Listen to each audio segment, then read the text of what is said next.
Welcome back to our channel. సినిమాల్లో రాజకీయాలు చూస్తుంటాం. కానీ అదే సినిమా పాత్రలో నటించే వాళ్ళు రాజకీయాల్లో మాట్లాడితే ఎట్లుంటది?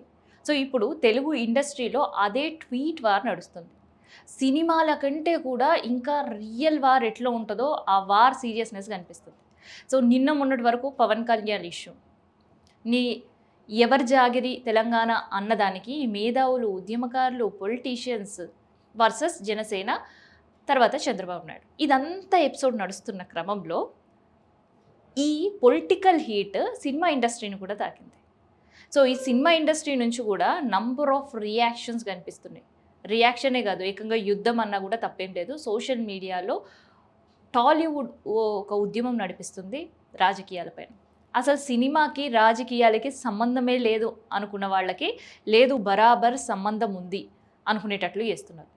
సో, విజయ్ ఒక్కసారి తమిళనాడు సీఎం అయిన తర్వాత తెలుగు సినీ ఇండస్ట్రీలో ఉండే పవన్ కళ్యాణ్ పైన చాలామంది ఎక్స్పెక్టేషన్స్ పెరిగాయి. అండ్ ప్రత్యేకంగా జనసేనకు సంబంధించిన ఎక్స్పెక్టేషన్స్ కూడా పెరిగాయి.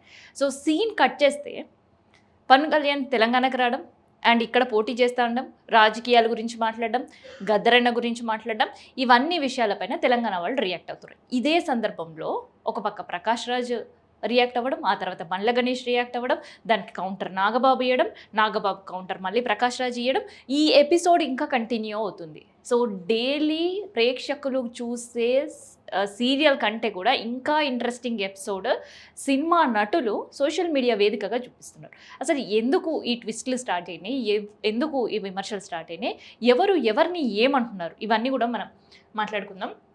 ముందుగా పవన్ కళ్యాణ్ పెట్టిన ప్రెస్ మీట్ గురించి అందరూ కూడా తెలిసిందే. జూన్ 2 ఆవిర్భావం, ఇంకో పక్క ఆవిర్భావాన్ని కౌంటర్ చేస్తూ అండ్ ఆవిర్భావం రోజే ఒక పక్క పవన్ కళ్యాణ్ ప్రెస్ మీట్, దానికి సంబంధించిన పోలీసులు పర్మిషన్ ఇవ్వలేదు. సో, అదే సందర్భంలో ఆయన మాట్లాడిన మాటలు 2 రోజులు కాదు, ఇప్పటి వరకు కూడా ఒక రచ్చ కంటిన్యూ అవుతూనే ఉంది.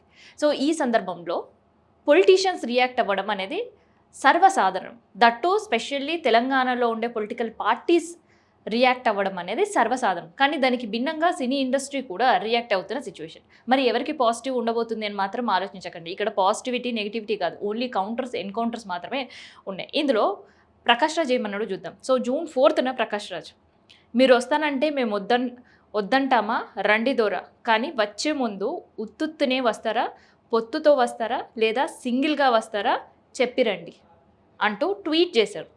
మరి ఈ ట్వీట్కి జనసేన నుంచి ఎన్నో రిప్లైస్ వచ్చి ఉంటాయి. కానీ అది కాదు ఇక్కడ. కానీ సినిమా ఇండస్ట్రీ నుంచి స్పందించే వాళ్ళు ఎవరు అని ఆలోచిస్తున్న సమయంలో బండ్ల గణేష్ దీనిపైన స్పందించి ఏమన్నారంటే, నీకెందుకురా ప్రతి దాంట్లో వేలు పెట్టడం, అసలు నువ్వెవడివి, తమిళోడువా, తెలుగోడువా, కన్నడ ఓడివా, నీ ఊరేది, నీ కథ ఏంటి, ప్రతి ఊరు ప్రతి ఇష్యూలో దూరి జడ్జిలా జడ్జిమెంట్ ఇస్తావు,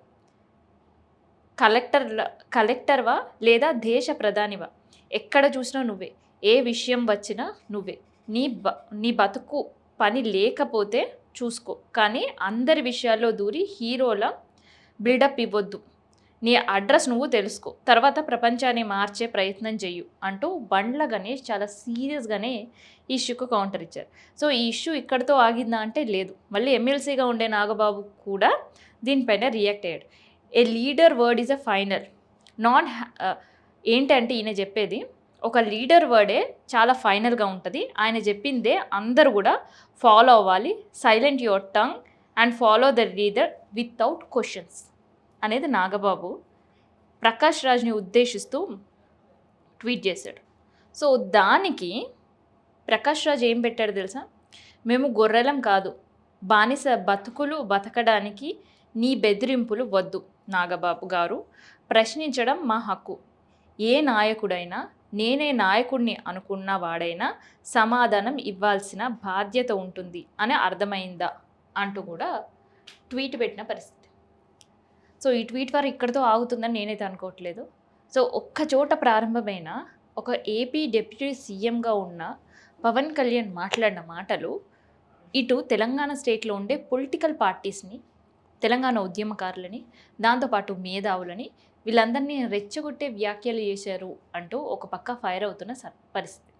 ఆ టైంలోనే ఇంకో పక్క ప్రకాష్ రాజ్ రియాక్ట్ అవ్వడం, ప్రకాష్ రాజ్ని కౌంటర్ చేస్తూ బండ్ల గణేష్ని కౌంటర్ ఇస్తూ మళ్ళీ ప్రకాష్ రాజ్, ఆ తర్వాత మళ్ళీ నాగబాబు రియాక్షన్. సో ఈ రియాక్షన్కి మళ్ళీ ఎన్కౌంటరే కంటిన్యూ అవుతుంది తప్ప ఈ ఎపిసోడ్ ఇప్పట్లో అయితే క్లోజ్ అయ్యేటట్టు లేదేమో అని అనిపిస్తుంది. సో గతంలో సినీ ఇండస్ట్రీ పొలిటికల్ ఇష్యూస్కి చాలా దూరంగా ఉండేది. అండ్ పొలిటికల్ పార్టీస్లో ఉండే వాళ్ళే యాక్టింగ్కి వచ్చినప్పుడు కూడా దానికి భిన్నంగా మాట్లాడేవాళ్ళు. కానీ ఇప్పుడు మాత్రం పరిస్థితులు అలాగ అనిపించట్లేవు. So political parties, cinema industry ఏకమైతే ఎట్లా ఉంటుంది ఈ విమర్శలు ప్రతి విమర్శల్లో అనేది కళ్ళకు కట్టినట్టు కనిపిస్తుంది. సో ఇదంతా కూడా తమిళనాడు పాలిటిక్స్ ఇంపాక్ట్ ఏమో అనిపించేటట్టుంది. ఎందుకంటే తమిళనాడులో సినిమా ఇండస్ట్రీ, పాలిటిక్స్ 2 వేరు కాదు, ఒకటే అని నిరూపించారు విజయ్. ఆ తర్వాత నెక్స్ట్ తెలుగు ఇండస్ట్రీలో కూడా అదే కనిపిస్తున్న పరిస్థితి కనిపిస్తుంది.